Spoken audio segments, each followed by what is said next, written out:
evening, everyone, and welcome out to Speed Racing Network, where we proudly present the Talladega 150. It's not the Talladega 150, it's the Sweet Home Talladega 150 here at Talladega Super Speedway. My name is Sean Griffith. I am here with six-time SRN winner, Landon Lacey. How's it going tonight, Landon?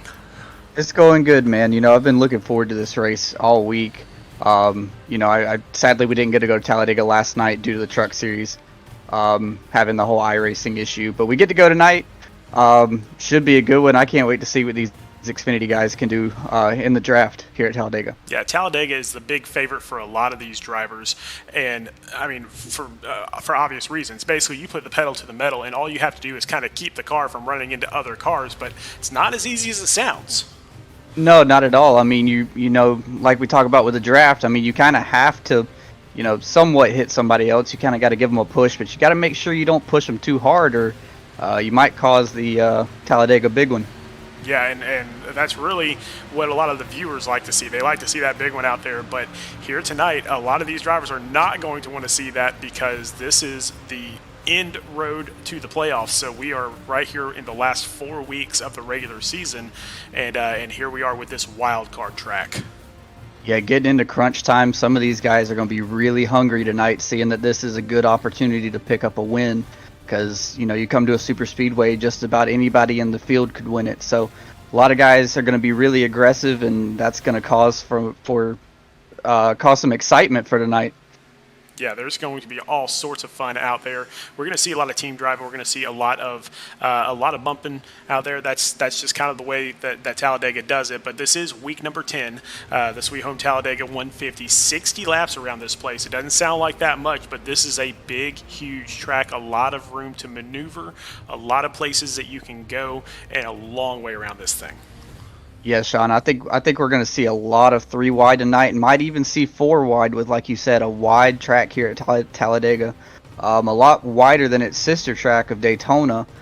So yeah, we're going to see, like I said, 3, possibly 4 wide, and once again, that just adds to the excitement that the viewers get to have at home. You know, and when you get beside a car out here on this big track going as fast as what they're going, those cars get a little bit upset. So going 4 wide doesn't sound like a drive down the highway.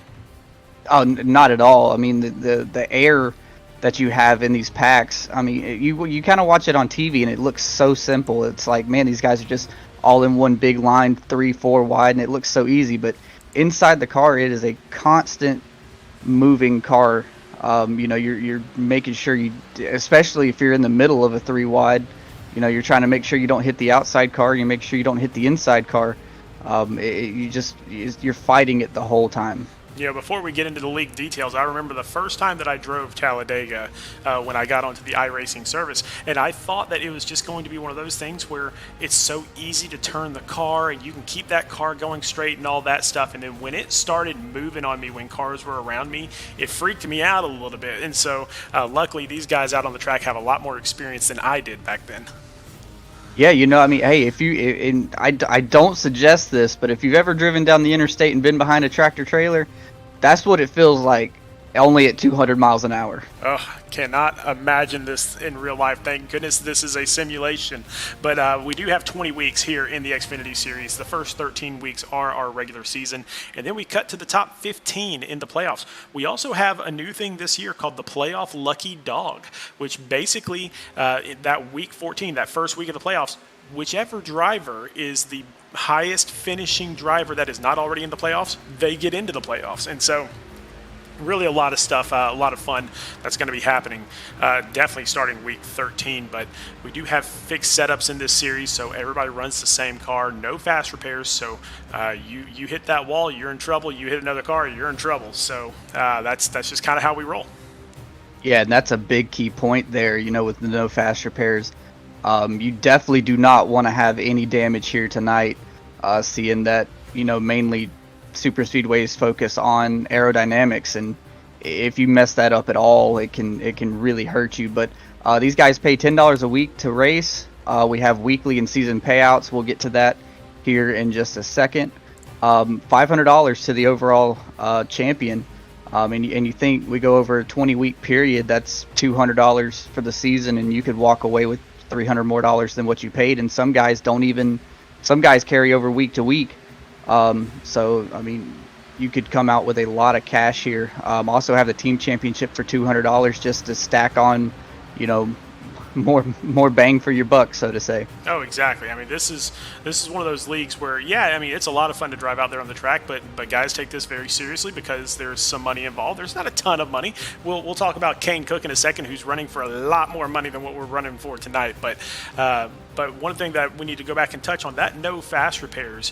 When you're driving at 185 to 195 miles an hour out here on this track, and you hit something, it's like a freight train hitting you. And so just imagine that being your car, likely not going to survive that thing. I mean, you could be in the draft and hit somebody just a little bit too hard, and even though they're not going much slower than you, it could dent in that front end of your race car and not only possibly cause overheating problems, but it'll slow you down the straightaways if you don't have someone in front of you. Next up, let's take a look at these race payouts. So $30 for first place, $20 for second, $10 for third, fourth, and fifth. So, hey, the easiest thing in the world. All you got to do is come to the top 5 and get your money back. Yeah, I think that's not going to be the easiest thing in the world to do tonight. There's going to be a lot of rooting and gouging for those top 5 positions. But these guys pay, $10, like we said, $10 a week to get in. Finish in the top 5, you're at least going to win your money back. But if you finish second or first, you'll walk out of here doubling your money if you finish second, and even tripling your money if you win the race. Well, the big money isn't right here. The big money is with the season-long payouts, and you've already discussed $500 for first place, but we also pay out the next 7 positions as well. So second place $300, third place $180, fourth place $120, and then fifth place $80 and on down from there. But last season we only paid out the top 5, so paying out an extra 3 spots, that just keeps people enticed.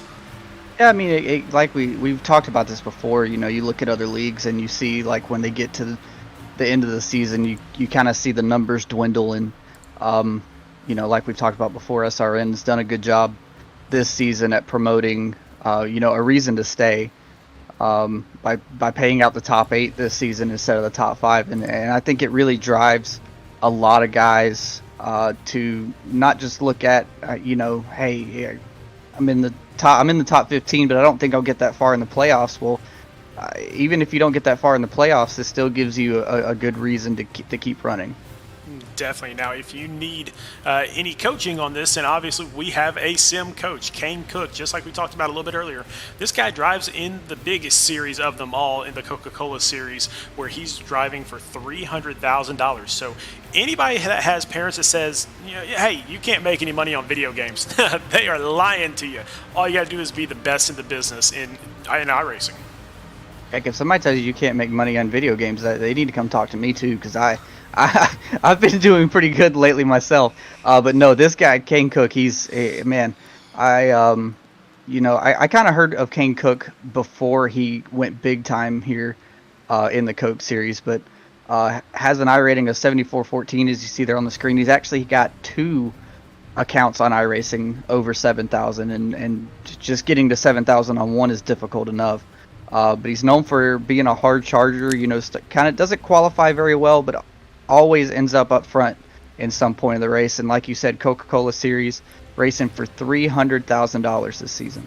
Man, it is the huge money for him.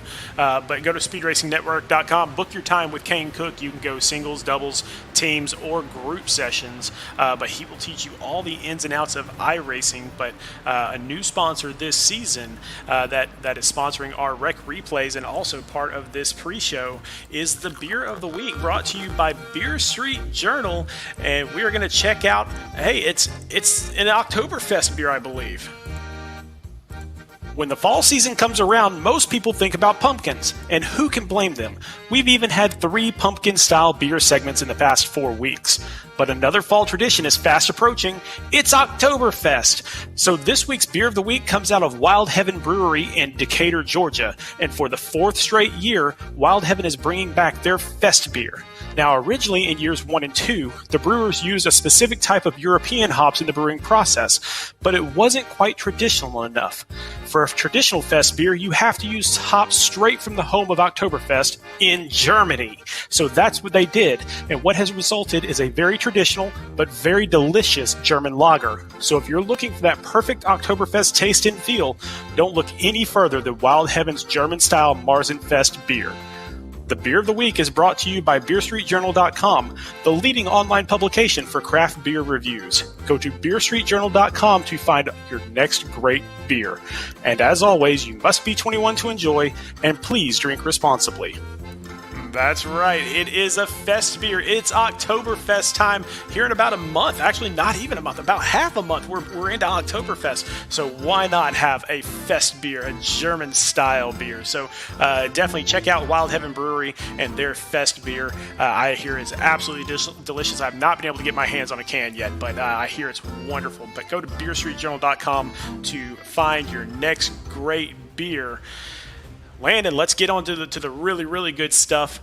We are now using the drop weeks to figure out who our top 15 are. So these standings are the standings that will be used in determining who will make it into the playoffs. And look at that tight race at the top. Yeah, you see those top 5 only split up by 10 points. But I've been looking at that 7th through 14th. Those 7 drivers are split up by only 17 points.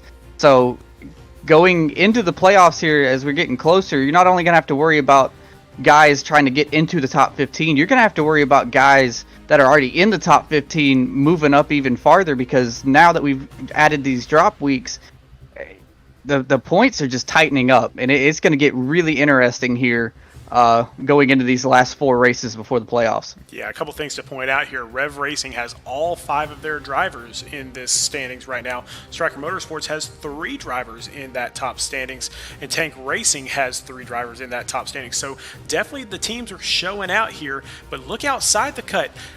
Only 3 points from getting Nathan Nixon into that top 15. So somebody might have to drop out. Daniel Keith could be the second Highline Racing driver up there. I mean, all sorts of stuff could happen in the next 3 weeks. I mean, like we said on the last page of the top 15, you look at this page.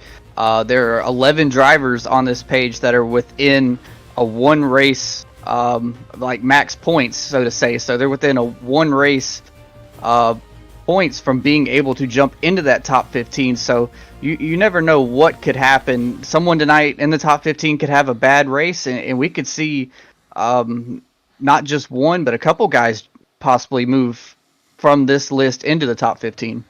Yeah, now we go to our team standings for Rev Racing. I mean, having all 5 guys in the top 15, that's basically going to guarantee that you're at the top of the leaderboard, and there they are. So they're kind of running away with this thing. But keep in mind that the top 8 teams are going to be put into a bracket starting week 14.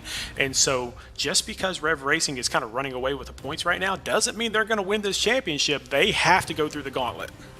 Yeah, and that's one thing I'm looking forward to, because we didn't do this last season.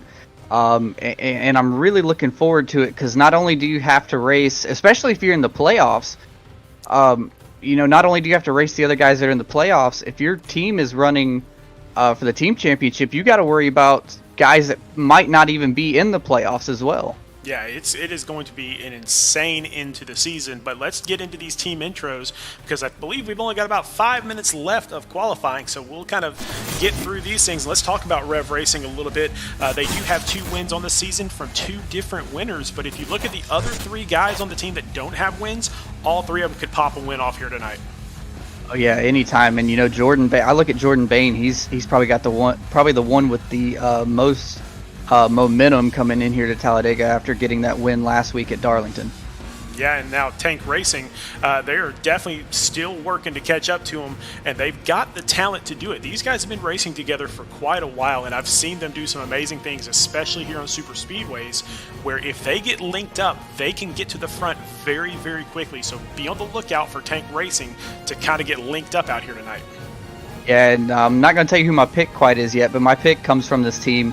Because these guys, like you said, are really good at super speedways. I actually expect at least one of these 10 guys to possibly win this race tonight. Next up, we got R&D Motorsports in the 3rd position here. And again, another one of these teams that really, they've got the talent, they just haven't gotten all the wins put together. They do have a couple wins. Ryan Phillips and Dylan Patterson. Keep in mind, Ryan Phillips won Daytona, and so there's a possibility there that we could have a back-to-back Super Speedway winner. Yeah, and Dylan Patterson with his win at Dover.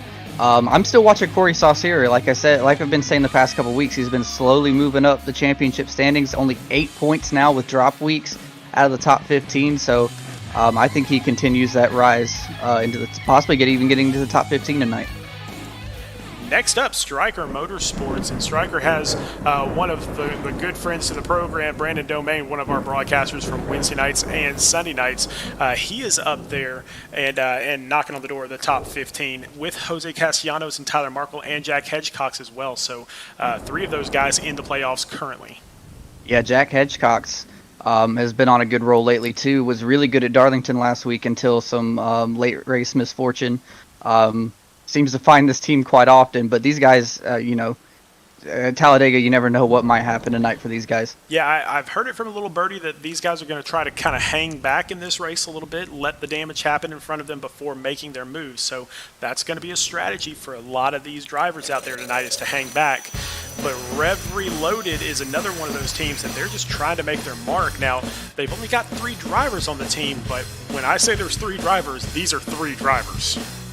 I mean, it kind of helps them out tonight because they'll probably end up working with a lot of the regular Rev Racing guys. We'll probably see 8 cars in a line instead of 5, so that might help these guys out just a little bit tonight.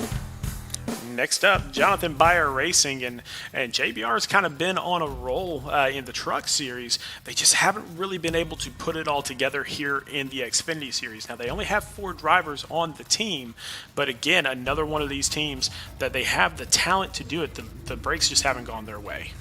Yeah, like I said, this is another team that's kind of been snake bitten lately, and these guys run up front. I mean, Joshua Marcy, Nathan De La Rosa.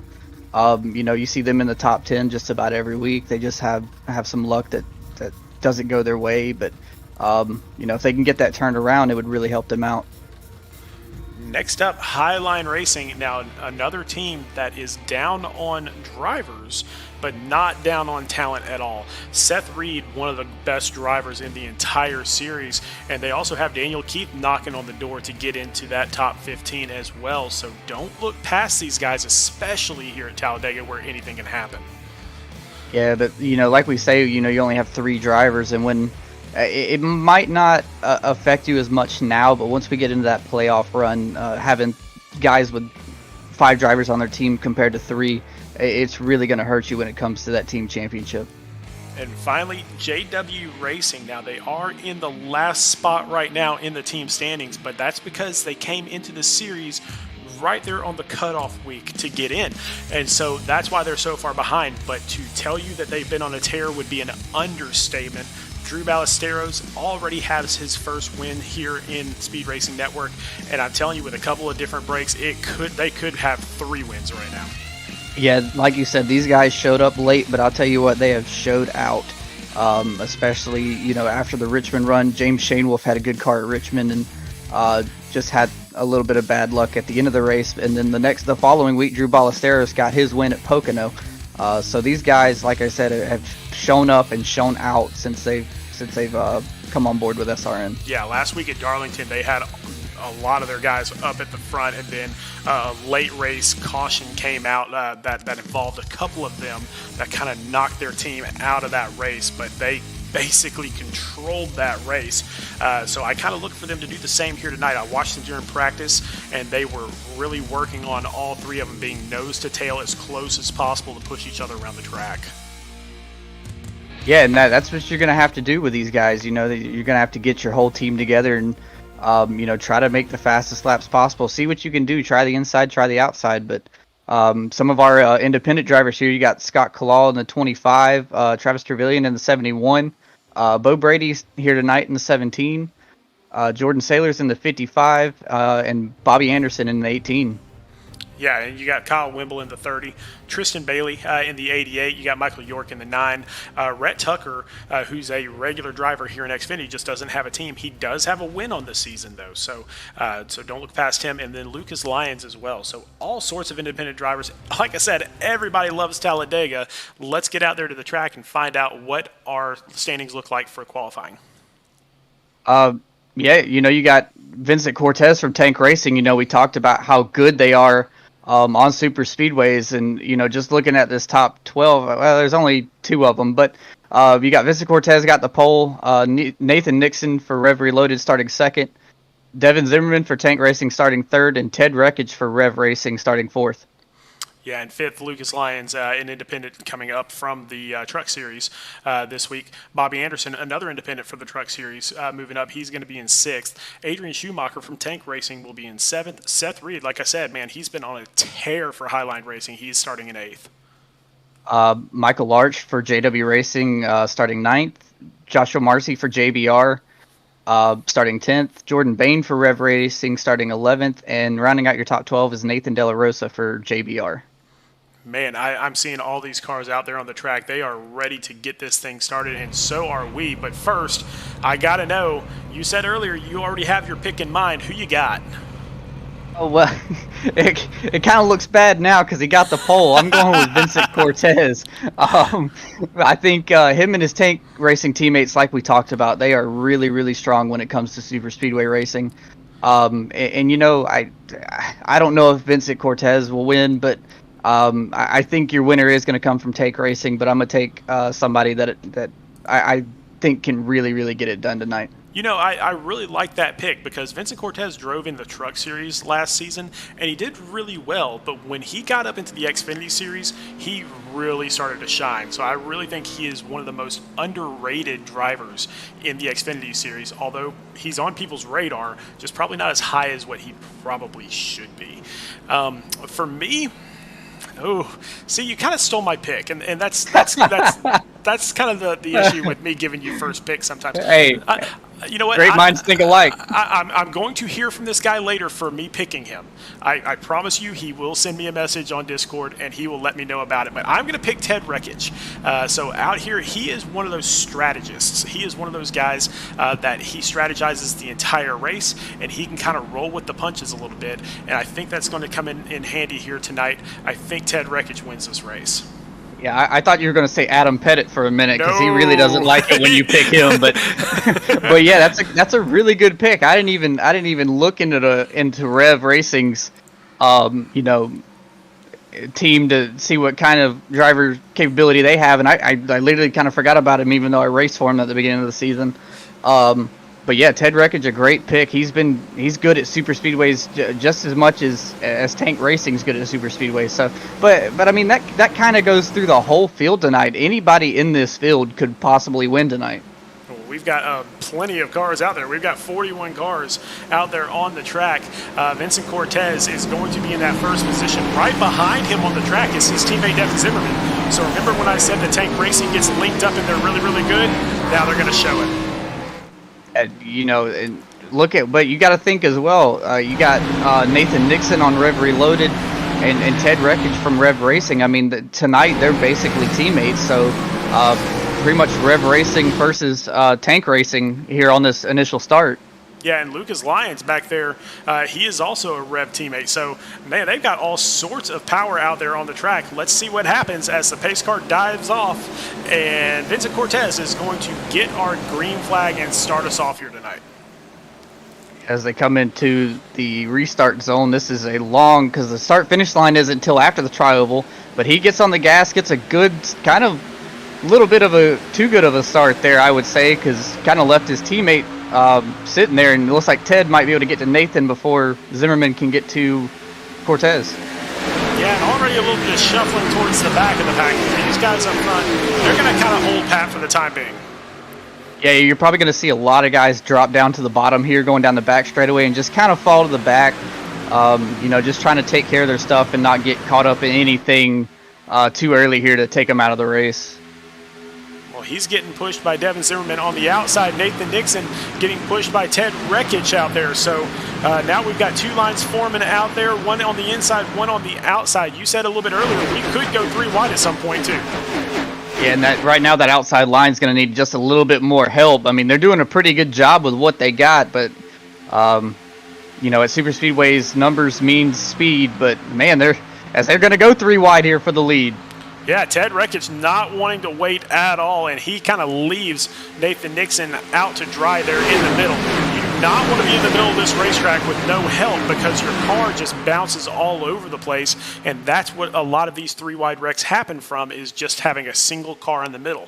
And so Nathan is now right behind Ted Rekich, and now I think everybody's going to try to get lined back up again.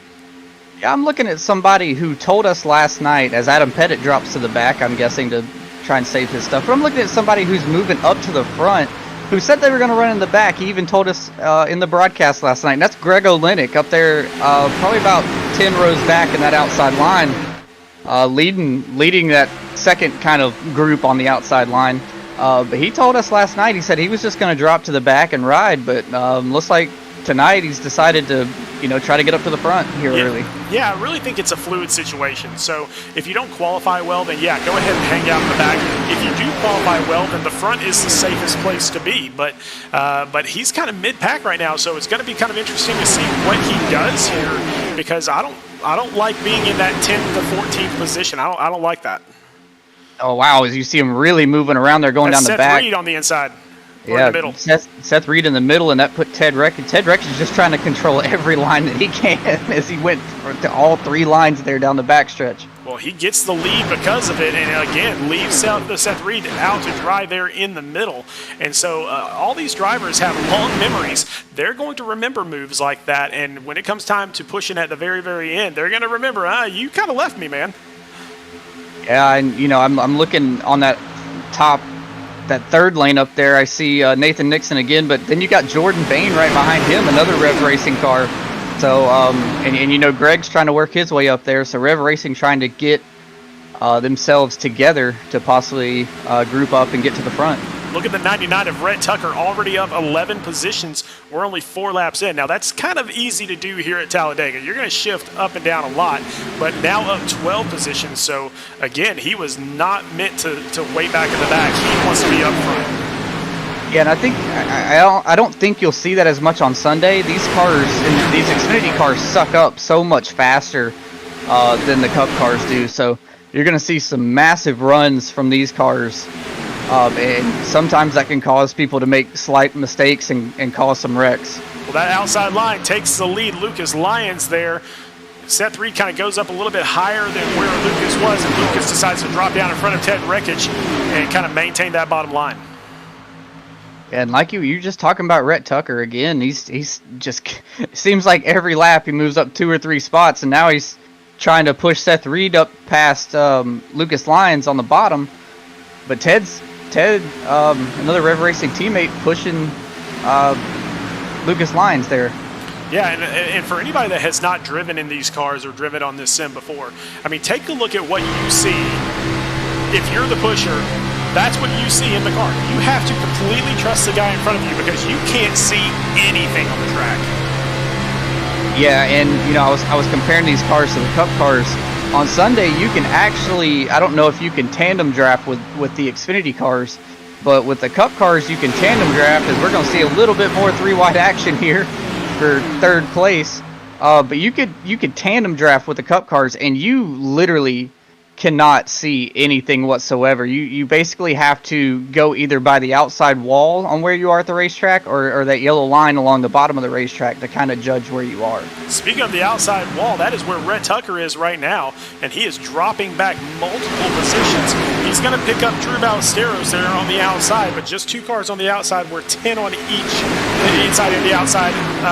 There, it's 2 cars isn't going to work. No, I think you'll see these 2 guys. They'll try to find them a hole. Looks like there might be one right here behind Dylan Patterson. But that could possibly close up, and they could go even farther back. But not really losing much ground as we thought they would, as Dylan Patterson jumps up there with them. Yeah, Dylan Patterson driving literally my favorite car on iRacing, the Oreo car, for personal reasons. I like Oreos. That's it. Yeah, you ever You ever heard of put the cookie down? Yeah, no, I can't eat Oreos because I just can't put them down. We'll see. Nobody's come up with a Krispy Kreme car yet. That's the only difference. Yes, we are 3 wide. Basically, in this whole front pack, it is 3 by 3 by 3. Now, this is where, if I'm in the back of the pack, if I am a couple seconds behind, this is where I'm laying off the throttle. This is where I'm like, let me get a couple more seconds between me and these guys, because if this happens up front, everybody's out. Yeah, I mean, the good thing here is that you can go 3 wide and still have a good amount of space.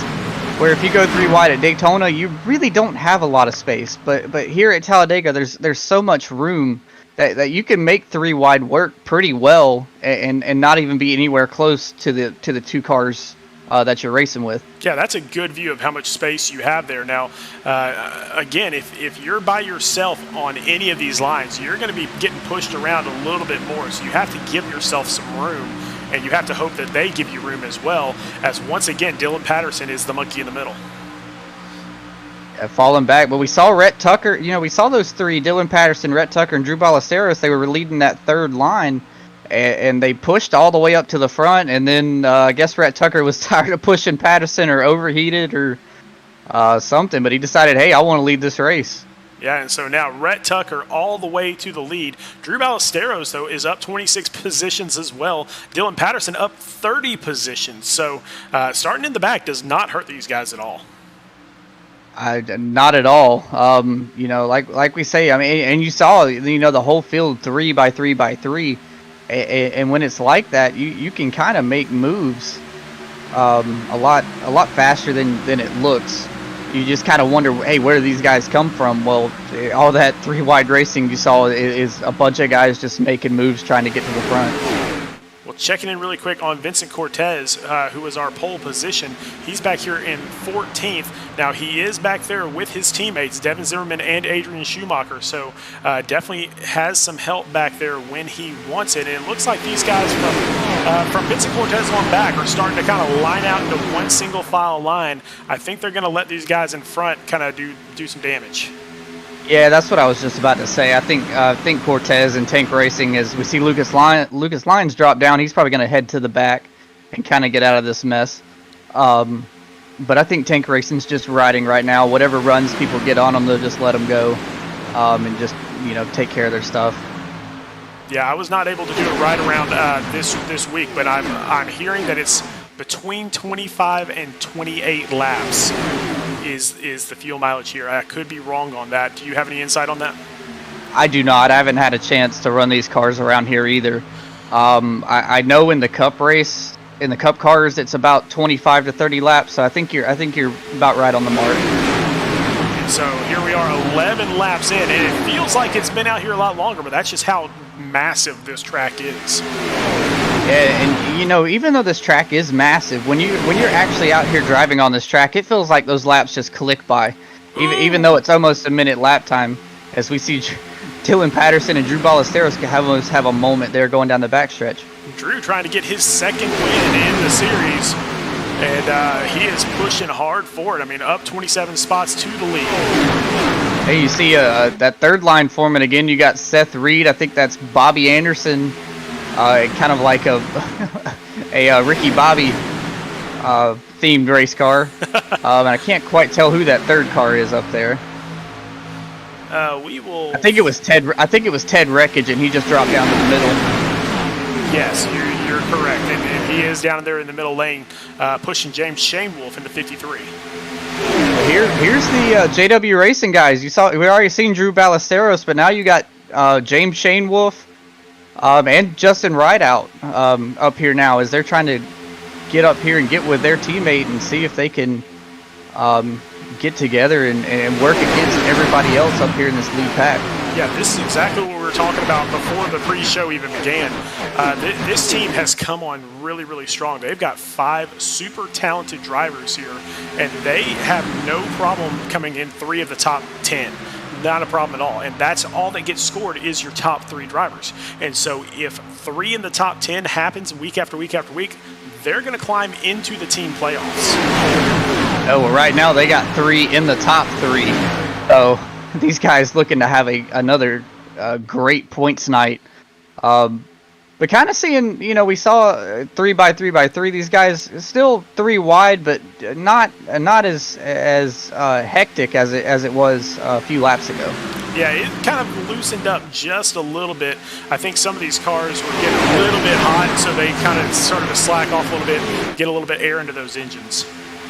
Yeah, and I think early in a run like that, when you have new tires, it's easy to run 3 wide. But as you get some wear, these cars do tend to move around a lot with more tire wear. As you see, Dylan Patterson actually came off the bottom just a little bit there and almost caught James Shanewoolf in the left rear quarter. And that's what I'm talking about. The more wear you put on these tires, the more ill handling this car becomes in that massive wake that these cars make. Well, and it's not just the tires also. It's also losing the weight from the fuel as well. So as you lose the fuel, your car gets lighter. As the car gets lighter, those rear wheels don't get pushed down as much, so you don't get that power as much.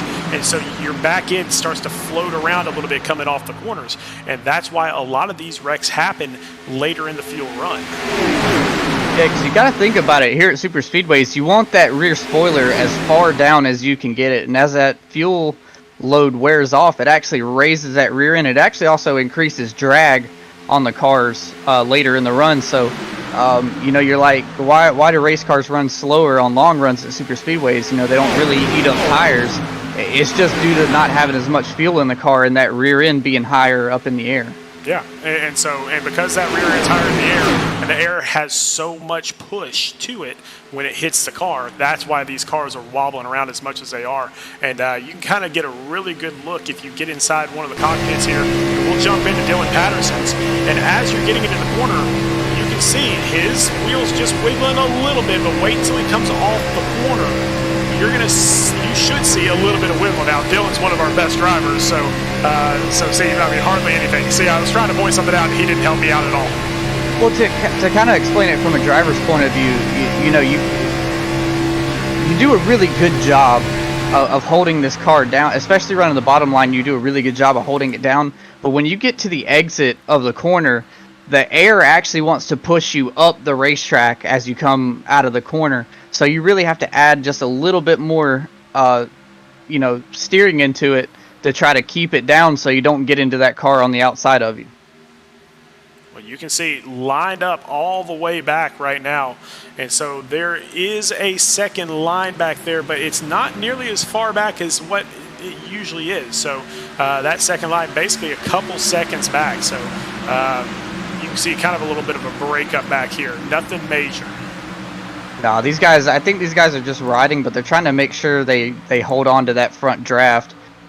Because if you lose that front draft with the amount of cars that are in it right now, you might not catch back up to them again.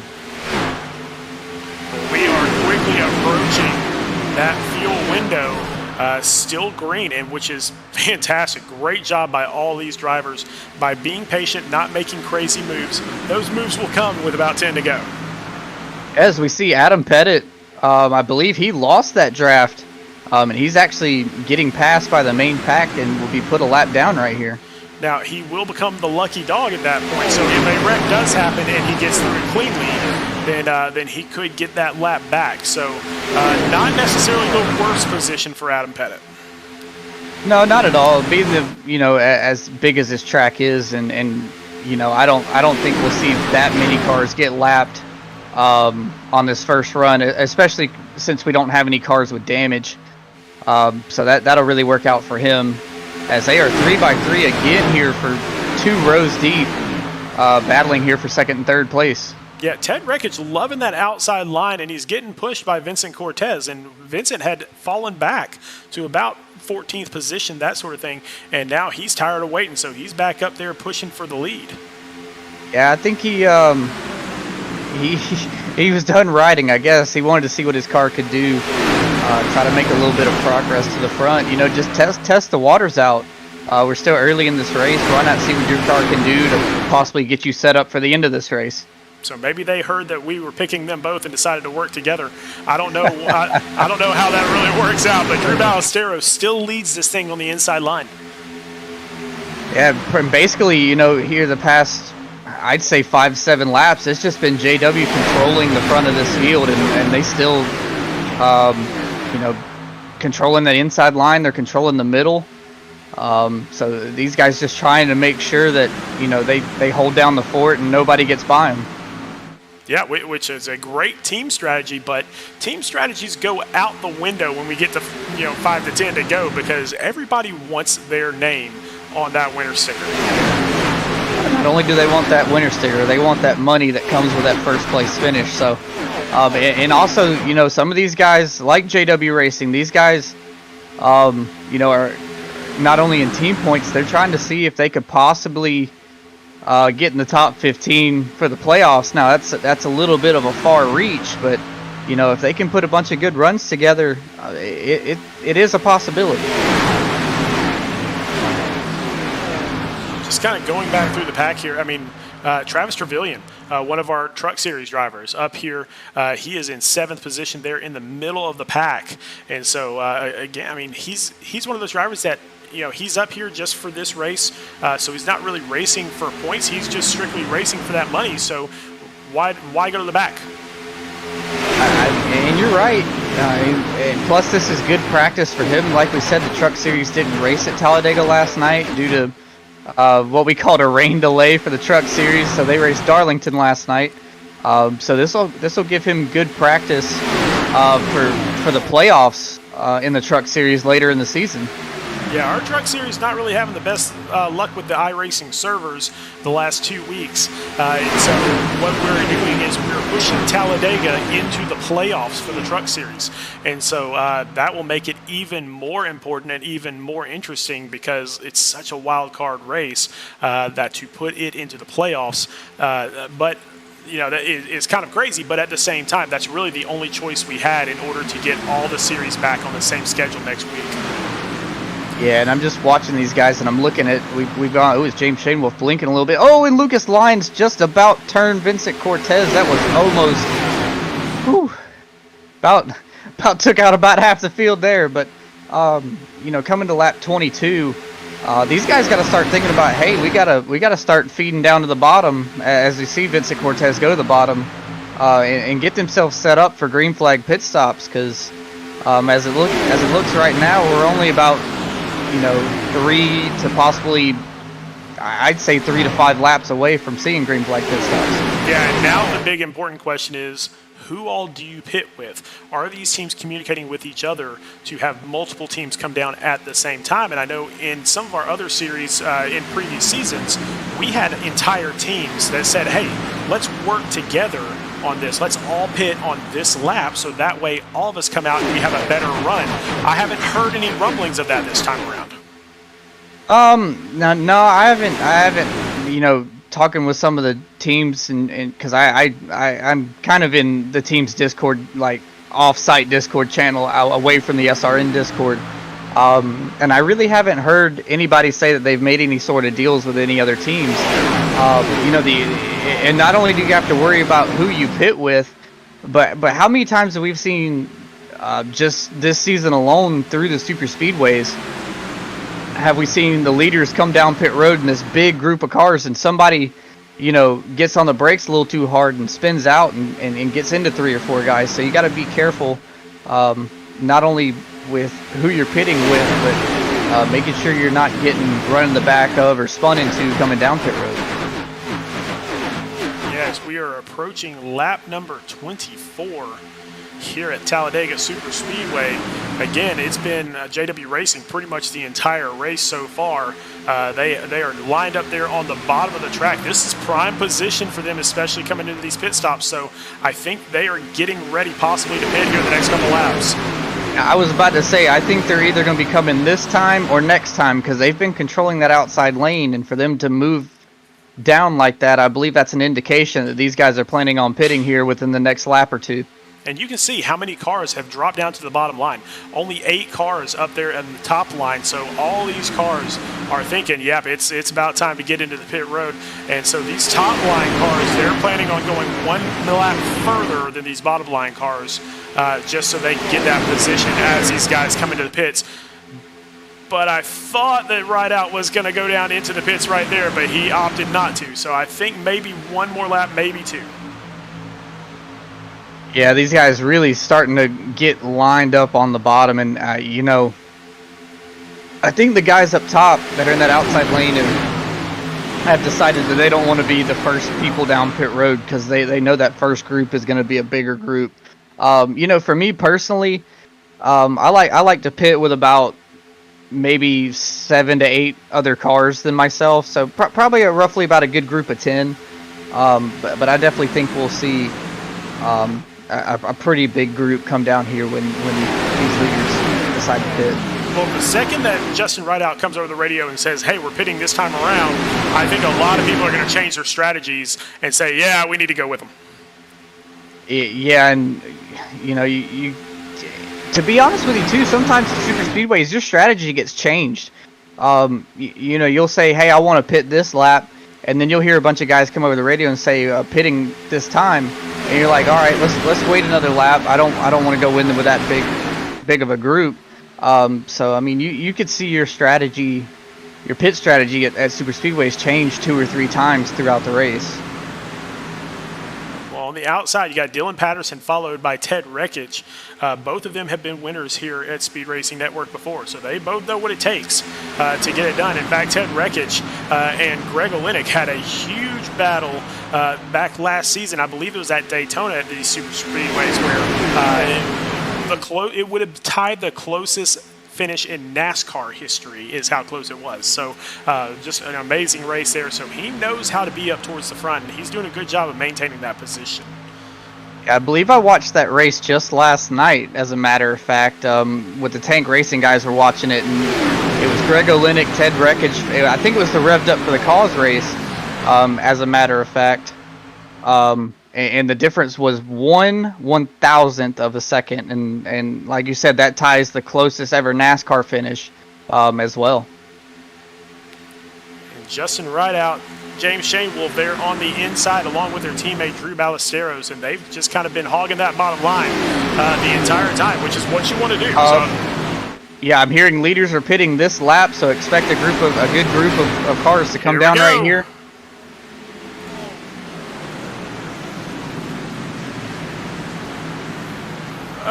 Oh, there it goes. Takes out his own teammate. Wow, there it goes. That's what I was talking about. You got to make sure you don't get on. We got more contact with another JW cars. And Ted Rekich. Yeah, and sadly, I believe that might be a black flag for Drew Ballesteros, as he will have to re-enter pit road. Yeah, but Ted Rekich has damage now. Yeah, there's going to be a couple guys that have damage after that. So, especially all 3 JW Racing cars, you know, the 2 teammates ran into each other, and then Ted Rekich and Drew Ballesteros. So, that's all 3 JW Racing cars with damage, as we'll see if we'll have any more guys come down to pit this time. Yeah, I can't imagine they're going to be able to hang out there too much longer here as they come off the corner. Yep, Dylan Patterson, Greg Olenek, Jordan Bain, everybody coming down. Actually, take that back. Jordan Bain's not. I apologize. Jordan Bain. Reckon. Here we go. Pit road entry. Danny Dow. We got another one spun around right there at the entry of pit road. I don't know if you saw that. Michael York there. I don't see. No, that's his pit stall. That's Kyle There we Wimble. go. Yeah, Kyle Wimble.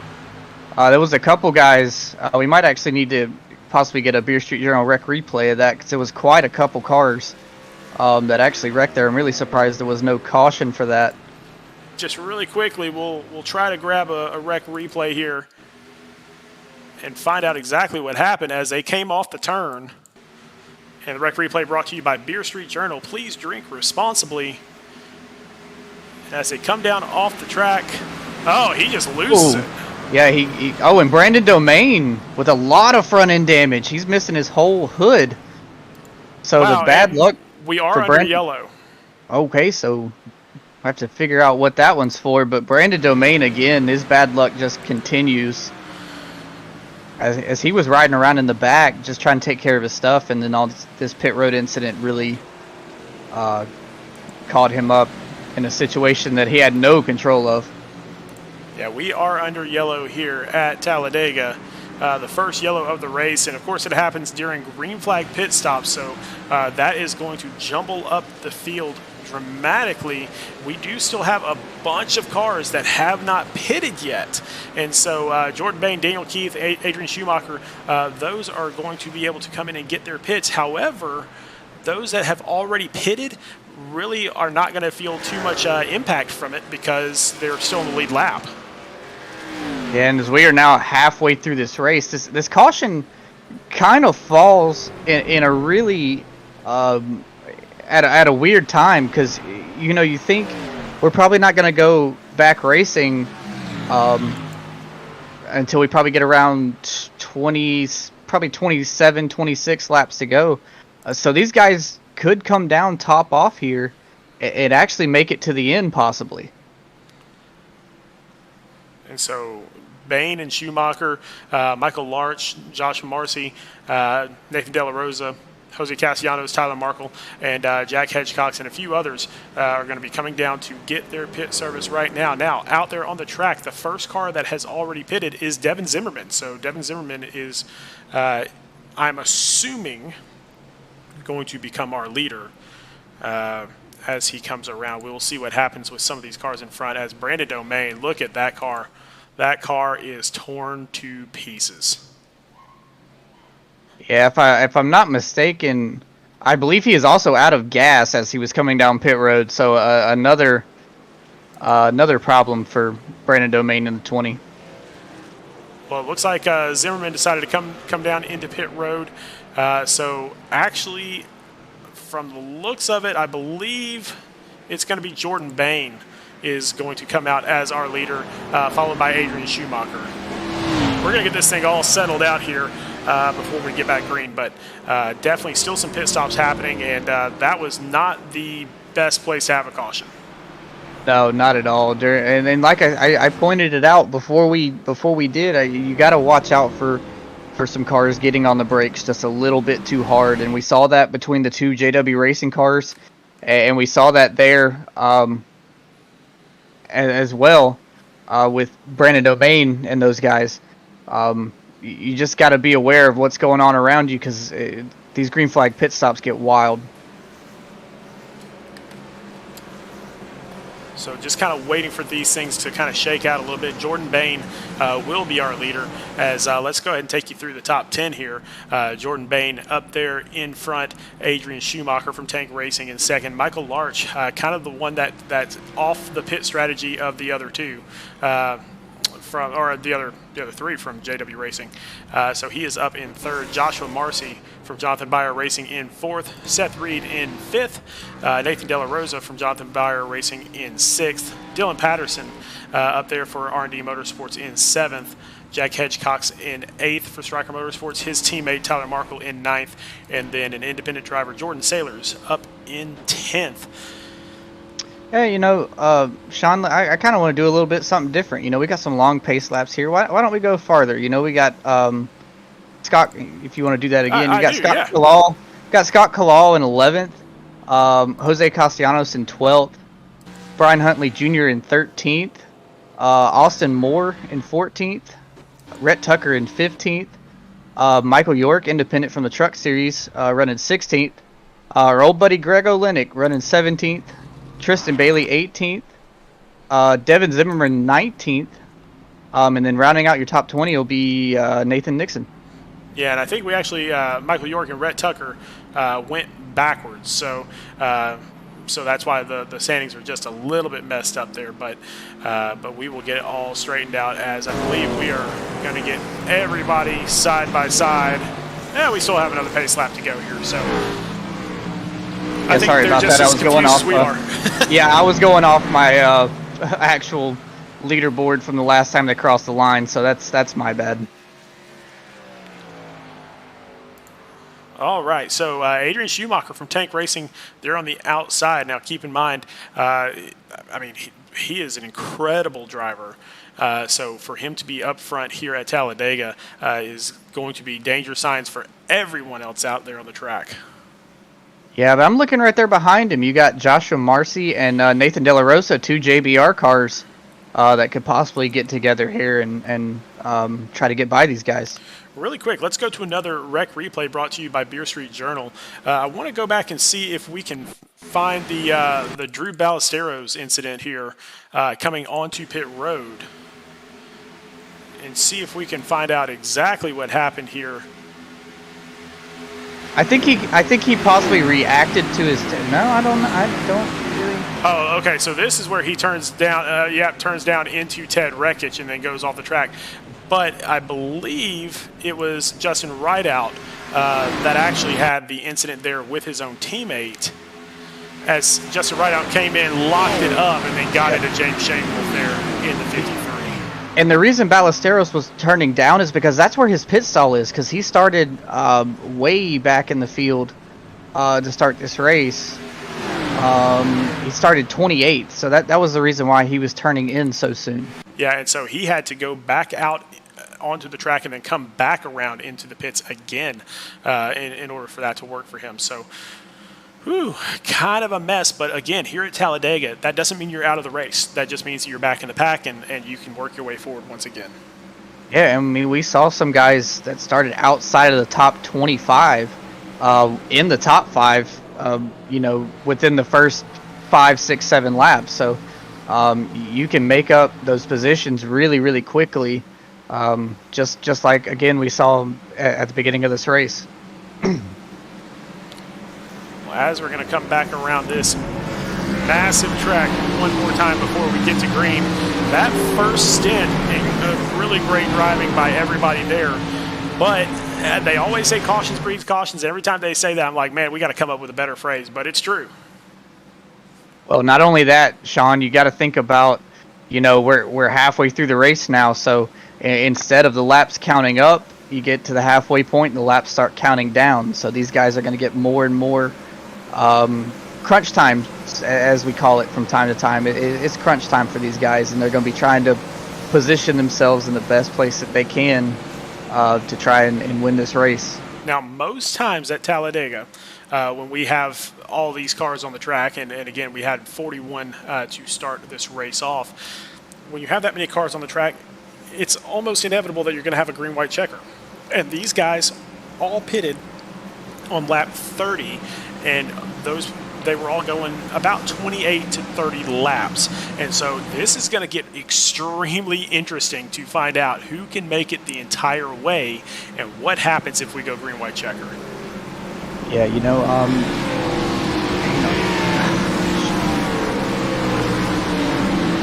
I actually need a second, Sean. I'm sorry. No problem at all. But looking out there on the track, Jordan Bain in that beautiful BE water car that I believe was designed by Greg Olenek, so his teammate out there on the track. So a beautiful looking car on the inside. He is going to be getting pushed by Michael Larch, one of the JW Racing drivers out there. The rest of the JW team is 28th on back, and so they're going to have a lot of work to do to get back into this thing. But Jordan Bain is going to get the restart. Adrian Schumacher is going to lead the outside line. And the green flag does fly, and Jordan Bain takes off. No helpers at all, so they're super spread out right now, and so he's going to get caught up to very, very quickly. Adrian Schumacher is going to tuck in right behind him and push Jordan Bain around the track. As Adrian Schumacher blinks out just a little bit there, that's a scary moment. Oh, there he goes again. But on the outside, Joshua Marcy, no help for Joshua Marcy just yet. Now, I believe he's going to get Nathan De La Rosa in the 66 there on the outside with him. That is his teammate. So they're going to go out there along with Dylan Patterson. So that outside line is going to start to form up a little bit, and they might be able to get a run at some point here in the next couple of laps.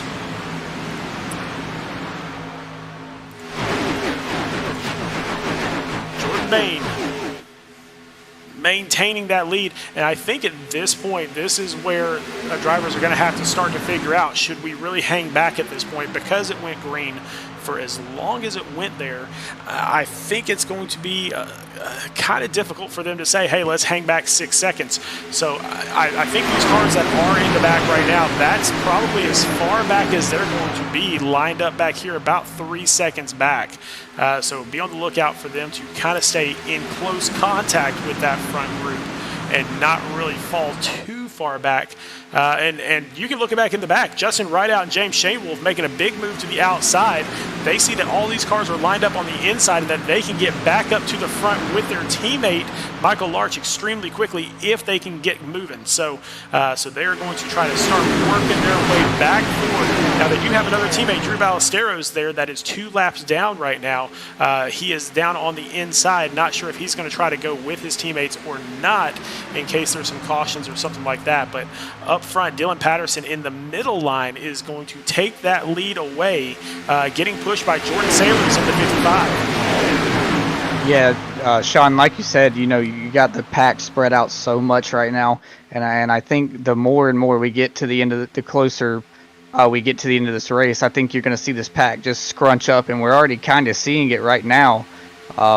With a couple of these guys jumping up that outside. Into the wall. And here we go. Oh, wow. This is going to be big. Wow. Oh, wow. This is everybody. Caution obviously flies. It is a parking lot at Talladega.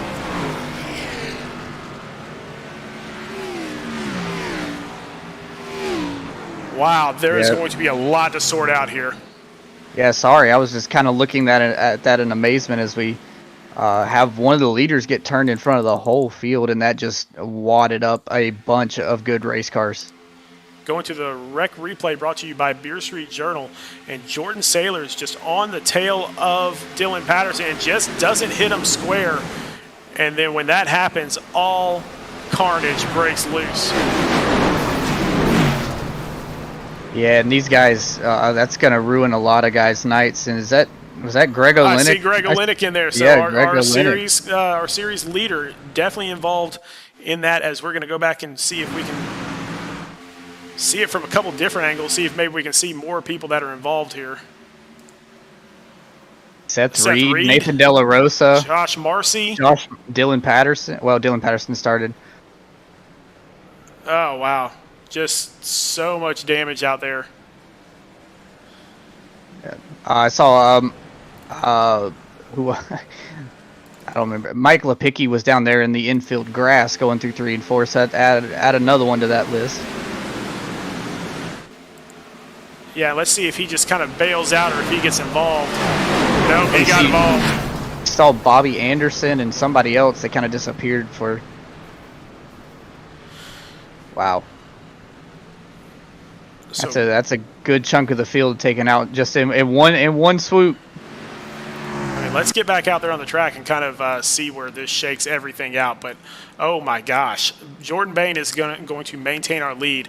But going into the pits, everyone from 11th place back going into the pits right now to get damage repaired. And so literally from what I can tell right now, only 10 cars got through that without damage.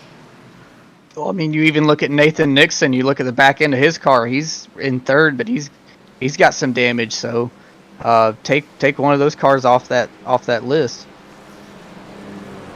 Wow, what a massive wreck. And again, it wasn't caused. I truly don't believe that was caused on purpose. It's just Jordan Sailors kind of got into the back.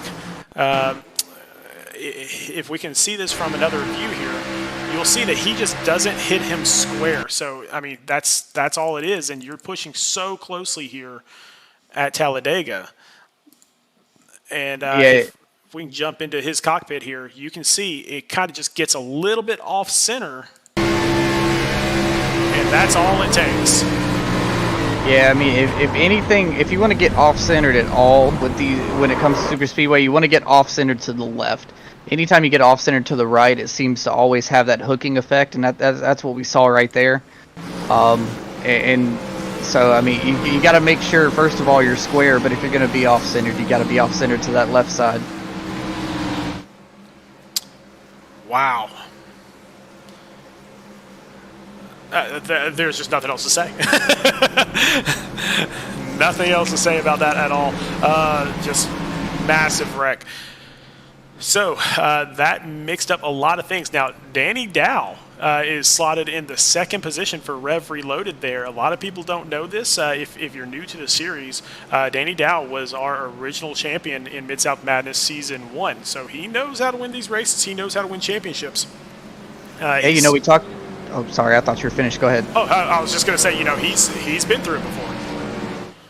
Yeah, and, we talked about Rev Reloaded only having 3 drivers, but you look at it, you got Danny Dow second and Nathan Nixon third, so 2 out of the 3 cars within the top 3. Yeah, and then Jose Castellanos made it through that wreck, and again, Striker Motorsports was kind of on that strategy of just hang back, stay out of everybody's way, and everything will be okay. And it looks like Jose made it through. He had some damage that got repaired, but still up there in 4th. And then Jack Hedgecock's back in 15th. Brandon Domain is out of the race. Just way too much damage for him to get fixed. And Tyler Markle still in the lead lap as well. Yeah, Striker Motorsports having a little bit more of that bad luck that we've talked about that they've had throughout the season. And, they can get that turned around, they'd have some pretty good finishes. I mean, we've seen Jack Hedgecock's finish. I think he finished 3rd at Richmond, I believe it was, after spinning through the grass on the front stretch. But looking at Jordan Bain trying to go for back-to-back wins after he won last week at Darlington, trying to back it up by getting a win here tonight. And out there in the YouTube chat, Rob Yo saying that sheet metal will be buy one get one half off on eBay on Monday, and a lot of these cars are definitely going to have to go to the shop. Luckily, sheet metal here on iRacing is super cheap. Yeah, I believe it is $0.00 if I'm thinking correctly. But and sometimes you can wreck the car and get a new one for free as well if you have fast repairs. But we don't have those here tonight. I heard that iRacing charges you $99 a year for all the sheet metal you could possibly want. Well, yeah, there's a small fee. It's not absolutely free. Well, with 22 to go, we're coming to 21 to go. Jordan Bain is going to lead our pack back to the green flag. He's going to have Danny Dow on his outside, Nathan Nixon right behind him. So let's see how this thing plays out and see if everybody's more careful now or more anxious now to get to the front. I don't think we've seen the last of what we just saw there for that caution. So even though that took out a good chunk of the field, I think there's still plenty enough running to have that over again as Jordan Bain gets a good restart over Danny Dow. Yeah, one guy that I was looking at while we were talking here, Wayne Rayburn. So Wayne Rayburn back here in the 12th spot, he came in and he got 3 seconds of fuel. So he just came in and topped off on his fuel. And so basically, I think he knows he can make it all the way now, where these top 8 cars, all of them may have to pit again because they pitted right there on that lap 30 mark. Yeah, but I think that caution made it to where they're going to be good, because we had about, 3 or 4 laps of caution. I'm pretty sure everybody at this point can make it to the end. They may be able to make it to lap 60, but can they make it to lap 65 in case there's a caution? And now that I don't know. I don't know if they could quite make it that far. And so big moves being made here, but Devin Zimmerman on the outside for Tank Racing. And Zimmerman chatted with me a little bit this morning and said that he was planning on going up to the front and staying up to the front, and that is exactly what he's doing right now. Yeah, and I was looking under caution at my pick of Vincent Cortez, and he's got a little bit of damage, and I didn't see him get caught up in that, but he definitely has a little bit of right front damage on that race car. Yeah, he was in the pits for 53 seconds getting damage repaired. So he is definitely hurt. I'm not sure if it's an engine hurt, though. And he about got turned again going down the back stretch there. But Devin Zimmerman clears Jordan Bain and pulls down to take the lead. See, and I like Devin, but I think that was a mistake. And the reason I think that's a mistake, you don't want Rhett Tucker to be at the front of a line. And so he let Rhett get to the front of that outside line, and now Rhett is going to be working hard to get to the front, and there he goes, taking the lead. I'm looking at Justin Rideout. I mean, you remember under that green flag pit stop, he spun and got into his teammate James Shamewolf, and here he is again up here trying to get back to the lead. Yeah, I don't think he got a ton of damage from that. They were going pretty slow down pit road, but definitely up here giving a good push to Rhett Tucker as Rhett Tucker leads this race. And now the question is, if he gets a really good push, does Rhett Tucker leave that outside line and come down? I don't, to me, I mean, it is a little bit early, but if I was Rhett Tucker, I'd be trying to stay even with Devin Zimmerman, try to control the line and possibly make your move later. The only problem with that is that there's so much room here. They could just decide to jump to your outside and just leave you out to dry. Devin Zimmerman getting pushed by Jordan Bain, last week's winner. And so Jordan definitely would love to make it 2 in a row, especially here in a super speedway. I kind of feel like Jordan Bain is in the best position right now, because even though Danny Dow and Nathan Nixon are on Rev Reloaded, they are part of Rev Racing. So, Jordan Bain's got some friends behind him at least. Going back to the pack of ways. One car that we haven't really touched on at all, Bo Tiffany. Love this paint scheme. Just absolutely beautiful. Not really sure who designed that for him, but just absolutely gorgeous paint scheme. Definitely something different. I don't think I've ever seen a paint quite like that. Not one I would prefer, but it is definitely a good looking paint. And going back through the pack one more time, somebody else we haven't touched on, Stan Houseman, up there in the playoffs right now, and he is working in the 17th position, started off in 40th, so I don't believe he even put in a qualifying lap. So I think his strategy was start in the back and just kind of hang out, and now he is back here in 20th place, trying to work his way forward here in the last 17 laps. You kind of read my mind there. I was about to bring him up as well as someone we haven't really talked about, but looking at it right now, the top 27 is only separated by 1.4 seconds. And we know exactly what happened. Oh boy. Danny Dow just about got turned by Nathan Nixon there going off into one. Is Jordan Bain, I don't remember when he went up to the outside line, but I guess he moved up and got back around Devin Zimmerman. I think Zimmerman's okay with that. I think right now with 16 to go, he is perfectly fine with one person being in front of him. I don't think he wants a second person in front of him, though. Watching from kind of watching this race from two different point of views. Watching it from the live broadcast and watching it from the spotter stand, and that inside line had a huge checkup going down the back stretch. Really gave some momentum to that outside line going into 3. So we'll see. As we now have a third line coming up with Ted Wreckage being pushed by Adam Pettit. Yeah, Adam Pettit back on the lead lap, by the way. Remember earlier he went a lap down under green, got back on the lead lap, and now he's up here fighting for this cup here. Yeah, and I some of these guys, really a lot of these guys here in about the top 15 were running around in the back at the beginning of this race, and now they're showing up here as we inch closer and closer to the end of this race. I have a feeling we're going to get a classic Talladega finish side by side at the line, so everybody get ready for that here in about 15 laps. But we are getting up to some lap traffic here, and so that might throw a kink in this whole thing because it is so tough to get around this lap traffic sometimes. Sean, I'm feeling optimistic. I'm feeling a 3x3x3 finish coming to the start-finish line. Oh my gosh, I don't know if we have the right camera angle to figure out who wins it. I'm sure we'll find one that'll help us out a little bit. Jordan Bain, Rhett Tucker still. Boy! Danny Dow getting squirrely. Yeah, Danny Dow got into Adrian Schumacher and about wrecked the whole field again. And you saw how quickly all those cars dove to the bottom of the track underneath that yellow line just to get out of the way. Yeah, and that's going to make some guys say, hey, I'm just going to drop back a little bit, and this pack's getting a little crazy. And I was kind of saying that myself. These guys are starting to drive a little bit more aggressively, and I think that's, like I said earlier, I do not think we're done with the cautions. Yeah, the view from Jack Hedgecock's, you can see about 6 rows in front of him, and he can barely make that stuff out. So when one wiggles a little bit, he dives out very quickly. Yeah, and depending on where it comes from, you're tucked up behind that 4-car. You cannot see what's going on in front of you.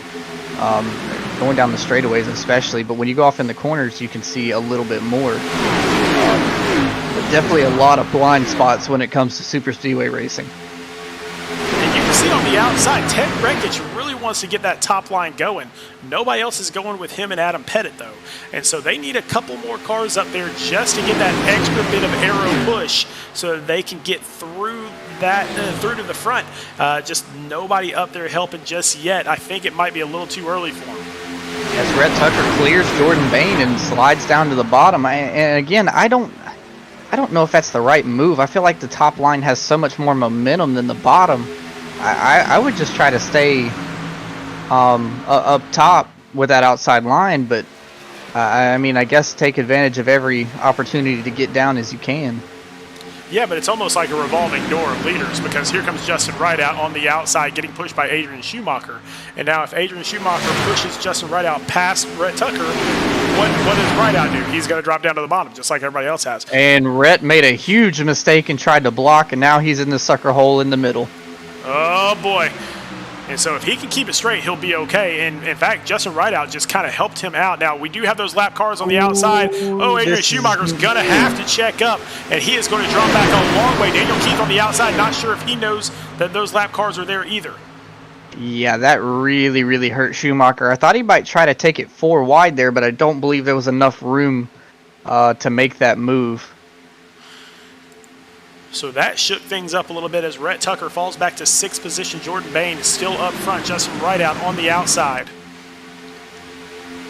And one guy I'm looking at who's been making his way through the field a little bit here these past couple laps is Truck Series driver Michael York.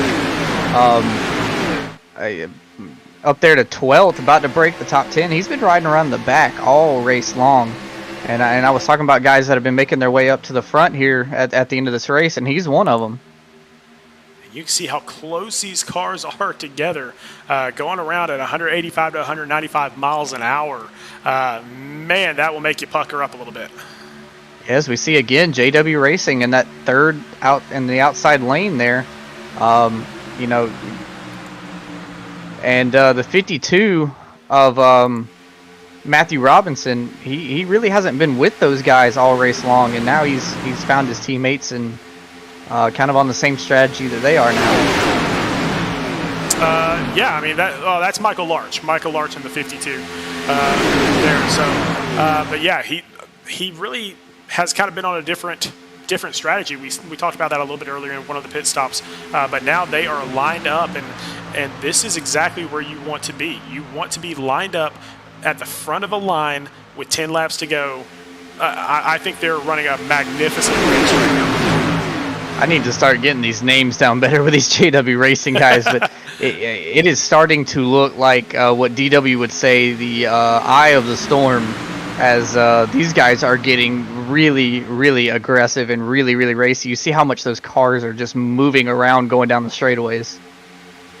Yeah, there's a ton of room out there on the track, but when you're moving around side to side like that, it kind of gets pulled together really quickly. So Devin Zimmerman still gets this thing in the middle line. So we really haven't seen that too often, the middle line being the strongest one. And now the bottom line and the top line start moving as Jordan Bain takes the lead. Justin Rideout on the outside. I think we see in the middle work so well is because we're seeing numbers in every single lane. There's a bunch of cars in every. Whoa! There it goes. Rideout. Oh, and all of JW is out there. So wow, huge wreck. Wow. Adrian Schumacher involved. Greg Olenek involved again. Vincent Cortez again. Seth Reed is severely damaged there. Zach Deuscher. So the Ford Jose Castellanos is really, really badly hurt. Oh my gosh. So this is. Oh. Wow. We might have 4 cars left on the track after this. I think you're about right. Let's go to a wreck replay and try to sort this thing out. I believe we were just talking about that middle lane, but I think it came from the outside lane. It did. It did. With those JW Racing guys were pushing really, really hard. Yeah, I believe. Yeah, right out got into the wall, and I think it may have been Shane Wolf. It was either Shane Wolf or Large that kind of went down to the inside. So we'll find out one more time here.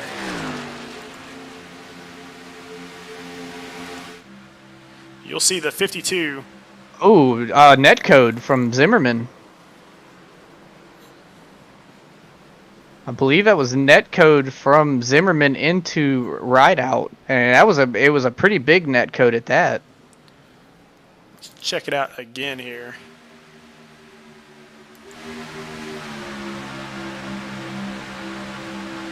Yeah. I mean, they may be hitting anyway, but yeah, it was. I definitely saw some netcode there too, but I mean, look at the carnage. Yeah, just a couple. Ted Wreckage was in that as well. I didn't even see him. Aaron Gerwitz involved, Daniel Keith involved. I think Adam Pettit got it slowed down enough to get through it. Let's go back and take a look at it from his point of view.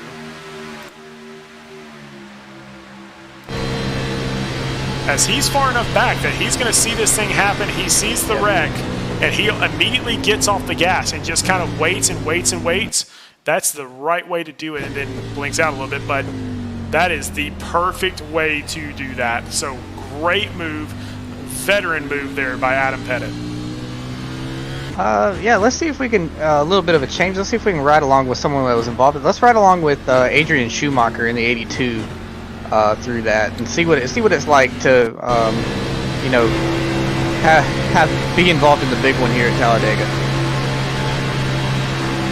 You can barely see the wreck happening in front of you, and then you just see nothing but smoke and a car flipping over to come at you. Scott Kalal flying over the field, almost Austin Dillon-like. Wow. Wow. And then you get stopped, and all you see is a bunch of torn-up race cars. And so now we will go back out onto the track and rejoin as Jordan Bain, safest driver out there. Just stay up front, stay out of the way is kind of the motto right now. Again, 6 laps to go here. Kind of part of the question is, do they have enough fuel for a green-white checker if we get to a green-white checker? And then how many cars are even left in this thing at this point? Because that was just complete carnage. I think this caution might help them with 1 green-white checkered. I don't know about 2 or 3, but really with the amount of cars that were not involved in that wreck, I don't think we're gonna see another caution here. I mean, we might. These couple of guys that are left could get a little bit aggressive, but from watching that replay of the wreck, I think there was only maybe possibly 8 to 10 cars that weren't involved, and then you got to add in the factor of the big one earlier. So there's probably only 6, 7, possibly 8 guys that don't have race-ending damage. Yeah, I'm watching the pit lane right now because Vincent Cortez is in the pits, Ted is in the pit, Ted Wreckage is in the pits, Daniel Keith coming out of the pits right now to stay out in front of this lead pack, and now all of them are going to come out to stay in front of this lead pack. So they are all severely damaged, but they're going to stay on the lead lap, and that is super important because if they get to a white flag, we've seen in previous races, all bets are off. Yeah, I mean, you know, all bets are off for everything. You think about the teammates that we have up front. You know, these guys are friends when it comes to being in the Discord chat, but when you get out here on the racetrack and it comes down to 3, 2, and then the last lap, you kind of throw your friends out the window and try to go get it yourself. So we are going to come around and restart with 4 laps to go. So this will not be a green-white checker finish. This is going to be an insane finish. Out there in the chat, J.R. Vacher saying, unleashed the Stanimal, meaning Stan Houseman back here in 7th position with a relatively clean car. Now, he did pit on lap 29, so he actually has 1 lap less fuel than most of these drivers. So he's going to have to really, really hope for a clean finish here. Otherwise, he will likely have to pit for that green-white checker. But up front, Jordan Bain leading just like he did at the end of the Darlington race. So we may see a back-to-backer here. I mean, we possibly could, but this is going to be a big wild card restart, as I think we're going to see, like I said, a lot of those friendships, agreements, and basically everything just thrown out and everybody trying to race their own race and try to go for this win as we're only going to have 2 laps to go. I'm getting pumped up here. I think this is really been a great race. They really had a nice long green flag run, including green flag pit stops. Yeah, we've had a couple of big incidents since then, so that keeps the crowd happy. But now it's go time. We've here with about 4 laps to go, and looks like we've still got 31 cars on the lead lap. So nope, take that back. We've got 29 cars on the lead lap. Sorry, 29 cars on the lead lap. So still lots of time to go here. As they'll come back down into the restart zone, and we'll be up to Jordan Bain on when he goes, and there he goes. He gets a good restart once again on Danny Dow up there in the outside lane, but Danny Dow's got his teammate of Nathan Nixon right behind him, so those two might work together for a minute, as nope, they decided to drop down right behind Jordan Bain. That lasted all of 3 seconds. And so now Danny Dow is going to be pushing Jordan Bain here, and he's just going to kind of wait for his time. Now, technically, they are teammates. So Jordan Bain drives for Rev Racing. Danny Dow drives for Rev Reloaded, but they don't have communication on the radio through Discord. So they are on separate teams, but they know how each other drives because they practice together. And so the top 3 here all practice together on a weekly basis.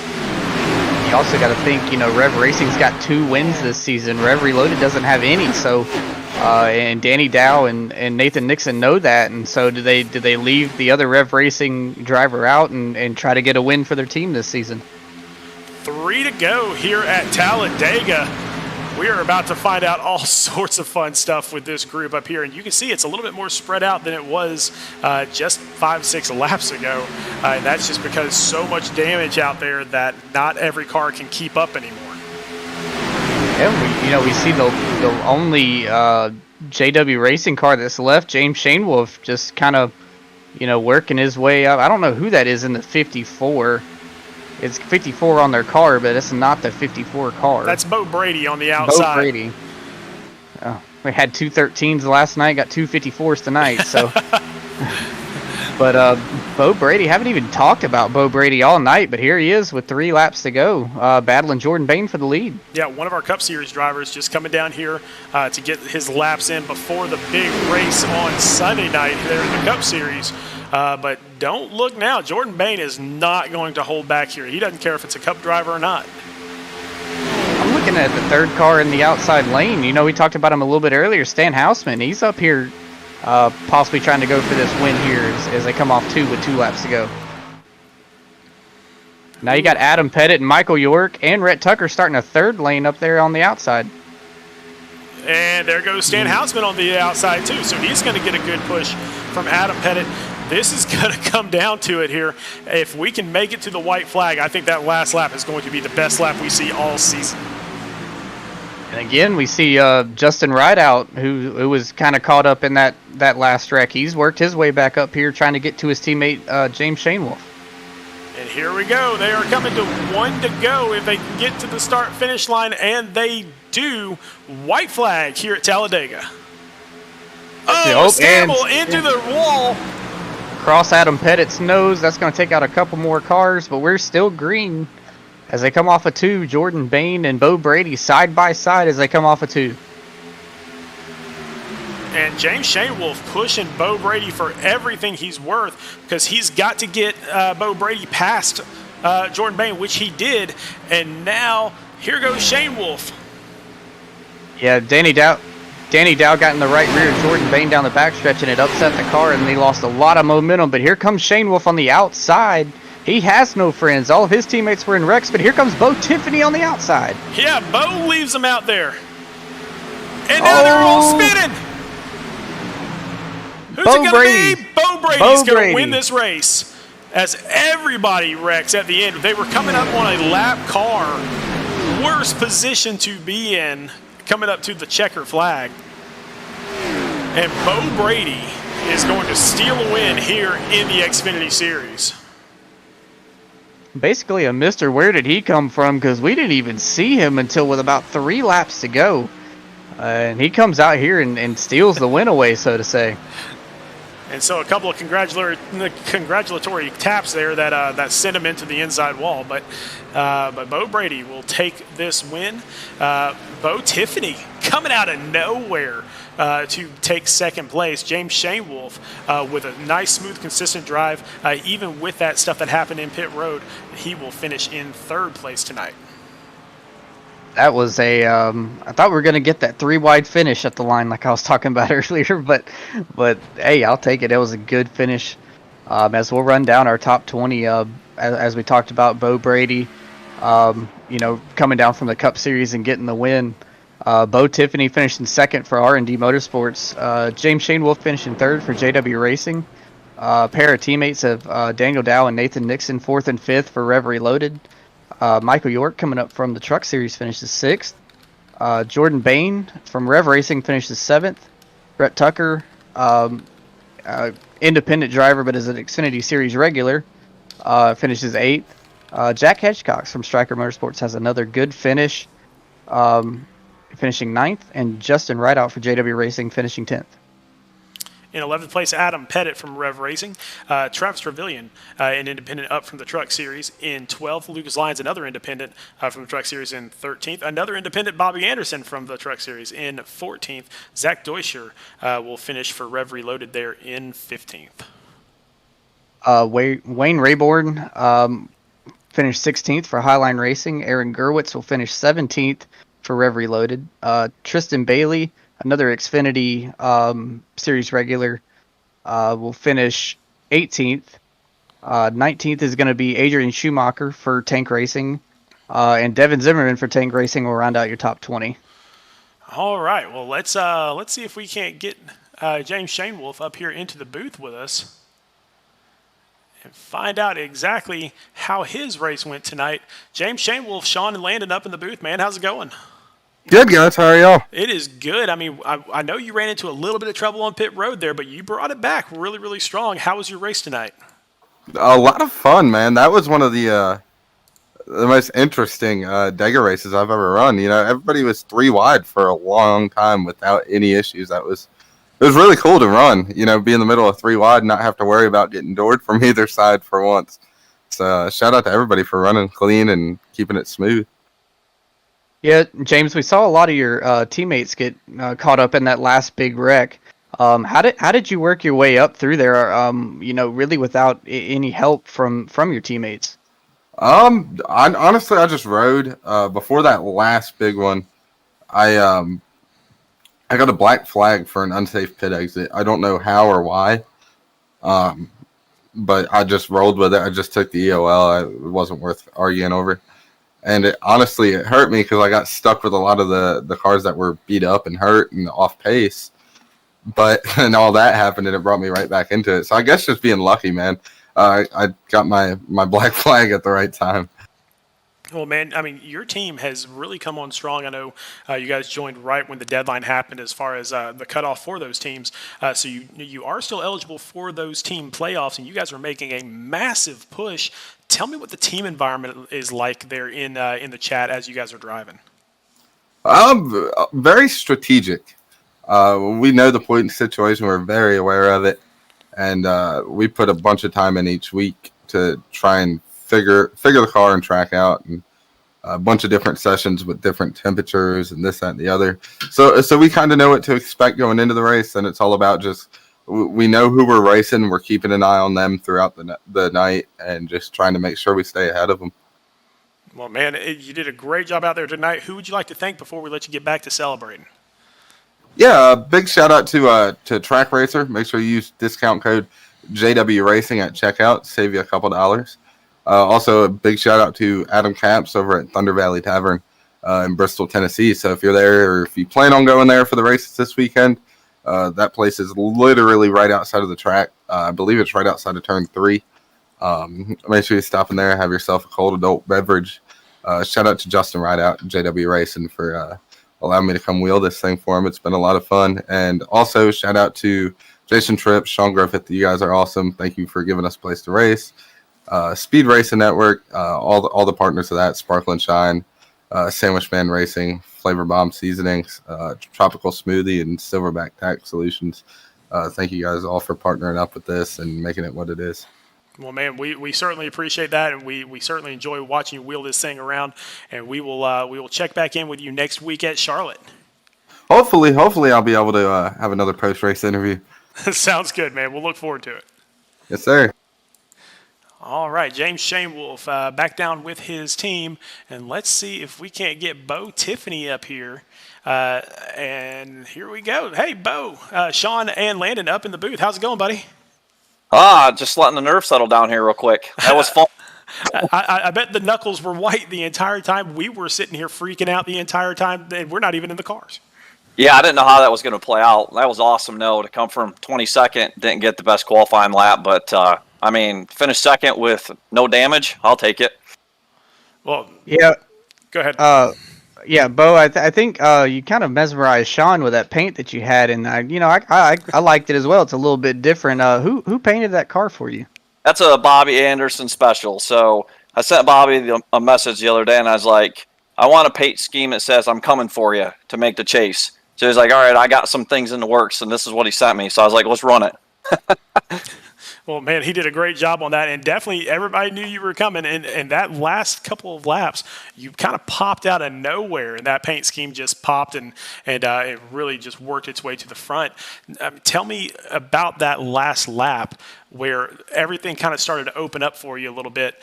What was your thought? Yeah, thankful to my teammates. The 39 Stan, he always races me clean, and we always run together, work together. And, he was to me, pushed me up through there a little bit. And honestly, that last couple corners, it was really just luck. But being 3 wide in the middle, I was like, I either got to take it or not. We're either going to make it or we're all going to wreck. So, but I got to hand it out to everybody at the front there because those last few laps, everybody did give and take. We could have had a big wreck there, but it played out pretty good. Well, buddy, who would you like to thank here before we let you get back down to your team? Oh, well, first my wife, and then probably, everybody on my team. She supports me, watching me if we have a bad race. Everybody on our team, I appreciate Duke and all the guys that help us through the week. And, everybody in the league's great to race with. I know we all have a lot of fun. So, and, of course, Bobby for the awesome paint scheme. So, and my parents because they watch us race every week. So.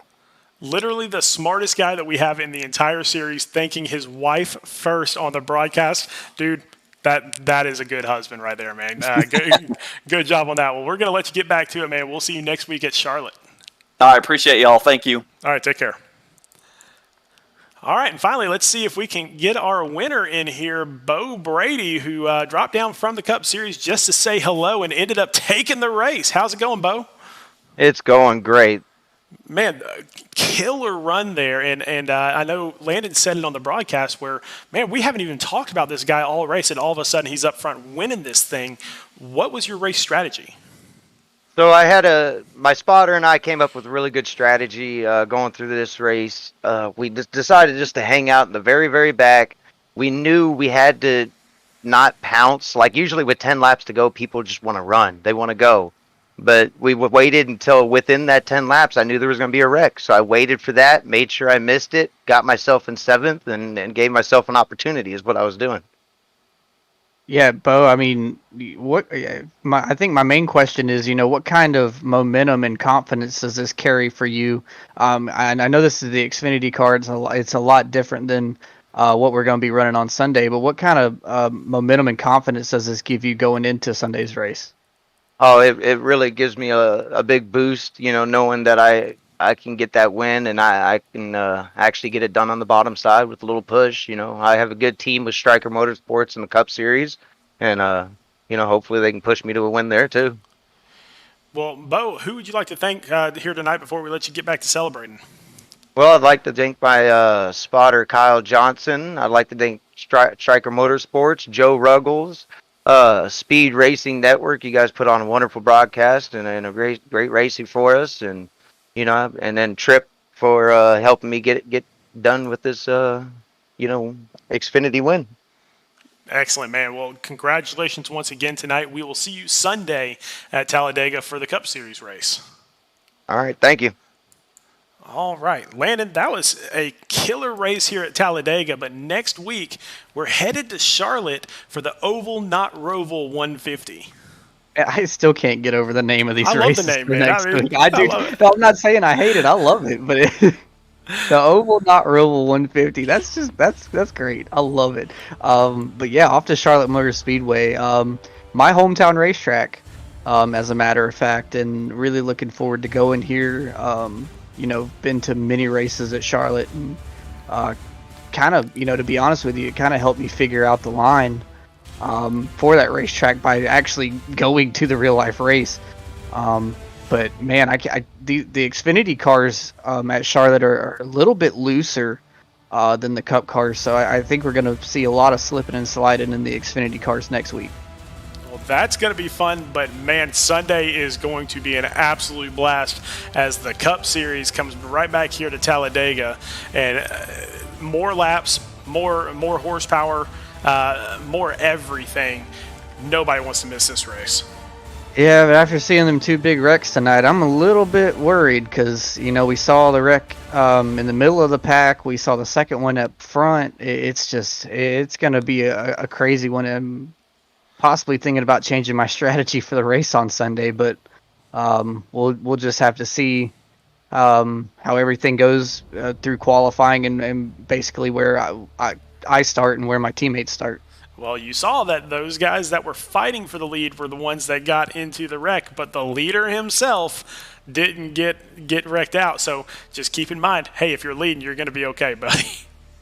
Yeah, it's just going to have to be staying out of trouble and making sure I keep all the quarter panels on the car.